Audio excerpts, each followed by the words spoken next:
Kwa majina naitwa Bakari John, ni meneja TARURA katika wilaya ya Songea.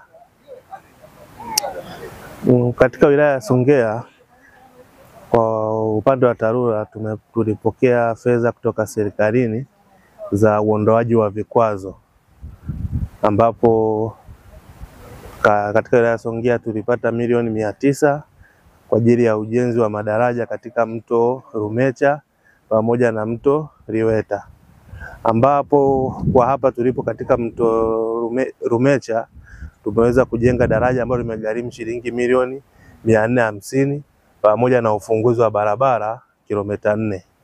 Hapo mwanzo katika kata hii ya Mkongotema ni wakulima wananchi wa eneo hili ni wakulima wazuri wa mahindi, parachichi, tangawizi. Kifupi ni wakulima wazuri wa mazao ya biashara, lakini walikuwa wanashindwa kutoa mazao yao mashambani na kuyaleta barabara kuu au kuyapeleka kwenye masoko.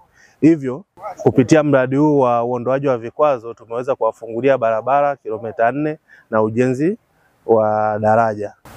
Baada ya kukamilika kwa ujenzi huu wa hili daraja utawasaidia wakulima hawa wa wilaya ya Songea pamoja na wananchi wa Mkongotema kuweza kutoa mazao yao mashambani na kuyaleta kwenye barabara kuu na kuyapeleka kwenye masoko.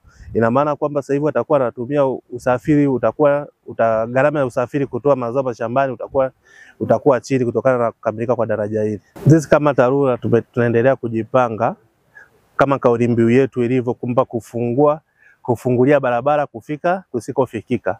Kwanza nipende kusema kwamba mpaka kwa kipindi cha miaka hii 4 ya Mheshimiwa Rais wa awamu ya 6 tumeweza kufungua kilomita 192 barabara mpya. Hizo barabara zimeenda mashambani, zimeenda kuwagusa wakulima wale wadogo ambao wanalima kuweza kusafirisha mazao yao kutoka mashambani na kuyaleta barabara kuu au kuyapeleka kwenye masoko mengine.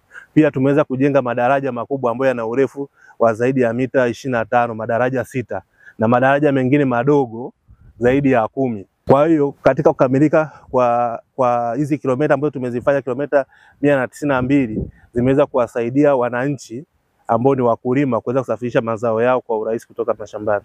Wito wangu au rai kwa wananchi ni kwamba serikali inatumia fedha nyingi sana kutengeneza miundombinu hii ya barabara. Hivyo hii miundombinu ya barabara tuilinde ili iweze kutunufaisha sisi pamoja na vizazi vyetu vijavyo.